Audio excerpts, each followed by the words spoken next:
Hello everyone, welcome to another video. ये हमारा part 2 है theoretical concepts of bills of exchange का। तो चलिए शुरू करते हैं। तो पढ़ते हैं types of bills of exchange. आखिर कितने तरह के बिल्स ऑफ एक्सचेंज होते हैं। सबसे पहली चीज़, बिल ऑफ एक्सचेंज के बारे में जितनी भी पार्टीज होती हैं, जितनी भी इसके बारे में डेफिनेशन थी इसकी, वो सारी हमने पिछली वीडियो में डिस्कस कर ली है। अब हम सीधा स्टार्ट करेंगे types of bills of exchange से। तो पहला टाइप आता है वो है trade bill. Now what is trade bill? Trade bill एकदम जनरल और ट्रेड बिल की वजह से ही, ट्रेड करने के लिए ही बिल्स ऑफ एक्सचेंज को यूज किया जाता है। प्राइमरी ऑब्जेक्टिव जो है बिल्स ऑफ एक्सचेंज के यूसेज का, वो है ट्रेड बिल। जैसे कि मैंने एग्जांपल दिया था, ए ने बी को सेल करी, बी के पास पैसे नहीं थे, तो बी ने क्या कर लिया, एक बिल्स ऑफ एक्सचेंज एक्सेप्ट कर लिया। कुछ टाइम पीरियड के बाद बी जो है पेमेंट कर देगा ए को।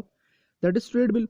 पढ़िए, what is the bills of exchange? Where the bills of exchange is drawn and accepted to settle a trade transaction is called trade bill. Basically जो bill of exchange trade transaction को settle करने के लिए draw किया जाता है, accept किया जाता है, उसे हम कहते हैं trade bill. The bill of exchange is drawn by the seller of the goods and accepted by the buyer. Simple सी बात है, कौन ड्रॉ करता है? सेलर ड्रॉ करता है, जिसने गुड्स बेचे हैं, क्योंकि उसको पेमेंट चाहिए। और एक्सेप्ट कौन करता है? बायर, क्योंकि उसको पेमेंट करनी है। अभी फिलहाल पैसे नहीं है, जितना time period bill of exchange में लिखा है उतने टाइम पीरियड के बाद वो पेमेंट कर देगा। नेक्स्ट पॉइंट है अकोमोडेशन बिल। ये चीज अलग है। अकोमोडेशन बिल जो है ट्रेड के लिए नहीं बना है। अकोमोडेशन बिल ट्रेड के लिए नहीं बना है, ये बना है म्यूचुअल बेनिफिट के लिए, म्यूचुअल हेल्प के लिए। एक सिंपल सा एग्जांपल देखिए, दो दोस्त हैं ए और बी, दोनों को बिजनेस स्टार्ट करना है, लेकिन दोनों में से किसी के पास भी पैसे नहीं है। तो ए क्या कहता है? ए कहता है कि इनके बीच कोई ट्रांजैक्शन नहीं हुई है, कोई सेल परचेज की ट्रांजैक्शन नहीं हुई है, लेकिन ए बोलता है बी को कि मैं ना तेरे लिए एक बिल एक्सेप्ट कर लेता हूँ। हालांकि कोई ट्रांजैक्शन हुई नहीं है, लेकिन एक बिल ऑफ एक्सचेंज तू मेरे खिलाफ ड्रॉ कर दे, मैं ड्रॉई बन जाता हूँ, तू बन जा ड्रॉअर। इससे होगा क्या? ड्रॉअर को पैसे लेने होते हैं ड्रॉई से, और ड्रॉई को पैसे देने होते हैं ड्रॉअर को। बिल ऑफ एक्सचेंज ड्रॉ कर दिया दूसरी वाली पार्टी ने, इसके दूसरे वाले दोस्त ने, और एक्सेप्ट कर लिया सामने वाले दोस्त ने। अब इससे होगा क्या? जो इस बिल का ड्रॉअर था, अब वो जा सकता है बैंक में, और बैंक में जाके बिल को करा सकता है discount. Discounting of bill of exchange आपको पता होगा, इसके बारे में हम नेक्स्ट कुछ स्लाइड्स में बातें कर लेंगे, लेकिन पहले ही ज़रा सा समझ लीजिए। अब वो बैंक में जाके उस बिल को करा लेगा डिस्काउंट। बैंक कुछ डिस्काउंटिंग चार्जेस काट लेंगे, लेकिन दे देंगे पेमेंट किसको? ड्रॉअर को। और बिल रख लेंगे ड्रॉअर का अपने पास। इससे होगा क्या? एक दोस्त के पास पैसे आ जाएंगे, अब वो अपने बिजनेस को ग्रो करेगा, बिजनेस को चलाएगा, और जितना इनकम वगैरह उसकी आएगी वो पैसे दे देगा अपने उस दोस्त को जिसने पैसे उसे देने हैं। हालांकि उसे किसी भी तरीके से पैसे नहीं देने, क्योंकि कोई ट्रांजैक्शन ही नहीं हुई है, बट वो उसे पैसे दे देगा ताकि वो बैंक को पैसे जमा करा दे, क्योंकि बैंक तो अब पैसे लेगा। किससे लेगा? ड्रॉई से। तो ये बेसिकली म्यूचुअल हेल्प के लिए क्रिएट किया जाता है। देखिए, where a bill of exchange is drawn and accepted for mutual help is called accommodation bill. This bill is for mutual benefit without trade. कोई ट्रेड नहीं, कोई सेल परचेज कुछ नहीं है। It does not involve sale or purchase of any good or service. अब देखते हैं कुछ इंपॉर्टेंट चीजें। The drawer can deal with the bill in the following ways. अब यहाँ पे हम बात करेंगे कि जब कोई बिल ड्रॉ होता है, इशू होता है, क्रिएट होता है, तो जो उसका ड्रॉअर होता है, जो उस बिल को क्रिएट करता है, उसको 4 स्टेजेस मिल सकती हैं, उसको 4 तरह की कंडीशंस मिल सकती हैं। तो पहली चीज़ क्या हो सकती है कि उसने बिल को मैच्योरिटी तक अपने पास रख लिया, रिटेन टिल मैच्योरिटी। ए ने एक बिल ड्रॉ किया, वो बिल था 90 डेज का, 90 डेज तक, 90 डेज के बाद ड्यू डेट आएगी, उस टाइम पे पेमेंट करनी है बी ने। ए ने क्या किया? उस बिल को 90 दिन अपने पास रखा, और उसके बाद बी ने पेमेंट कर दी। तो ये कंडीशन आती है रिटेन टिल मैच्योरिटी। आपने बिल के साथ कुछ नहीं किया, ड्रॉअर ने बिल के साथ कुछ नहीं किया, उसे सिर्फ और सिर्फ अपने पास रखा।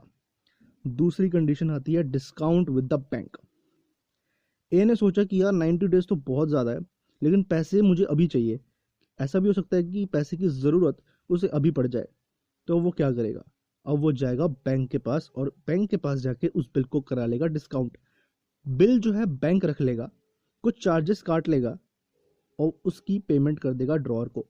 और फाइनल जब 90 डेज बीत जाएंगे, तो ड्रॉई जो है अब ड्रॉअर को पेमेंट नहीं करेगा, अब पेमेंट करेगा वो बैंक को। ये कंडीशन भी आ सकती है अगर ड्रॉअर डिस्काउंट करा लेता है बैंक से। इन सभी की जर्नल एंट्रीज हमने नीचे लिखी हुई है, आराम से तसल्ली से देखेंगे। लेकिन तीसरी कंडीशन पहले क्या बनती है ये देखते हैं।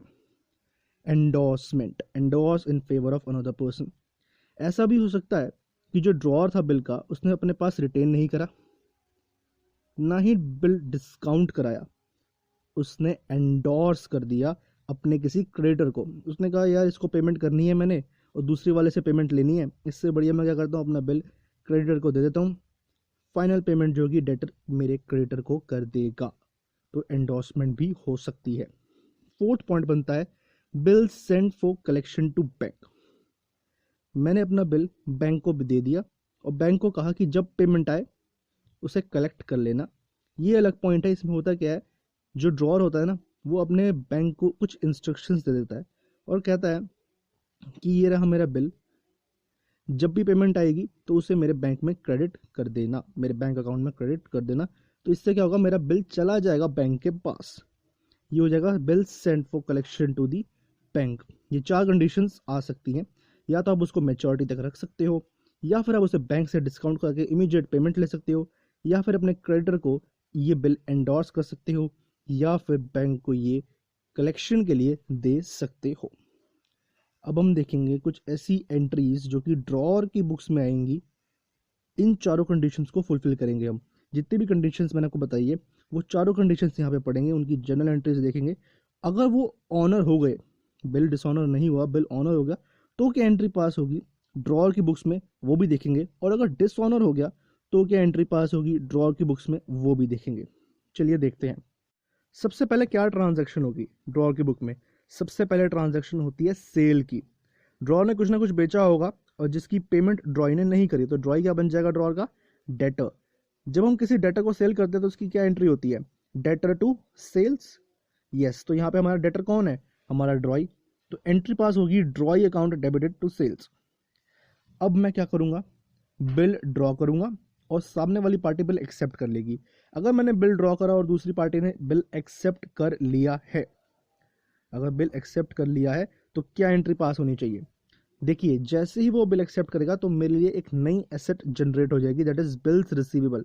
बिल्स रिसीवेबल यानी कि पेमेंट मुझे मिलने वाली है, तो ये मेरे लिए एसेट है। एसेट बढ़ती है तो वो डेबिट होती है, तो बिल्स रिसीवेबल अकाउंट डेबिट हो जाएगा।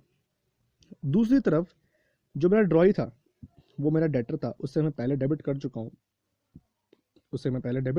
चुका हूँ, लेकिन अब वो मेरा डेटर नहीं है। क्यों, क्योंकि मेरी एक एसेट कम हो जाएगी और एक एसेट बढ़ जाएगी। अब ड्रॉई जो है मेरा डेटर नहीं है, अब बिल्स रिसीवेबल मेरे लिए एसेट है और ड्रॉई क्रेडिट हो जाएगा, उसका इफेक्ट जो है मैं निल कर दूंगा। Bills receivable account debited to drawee's account.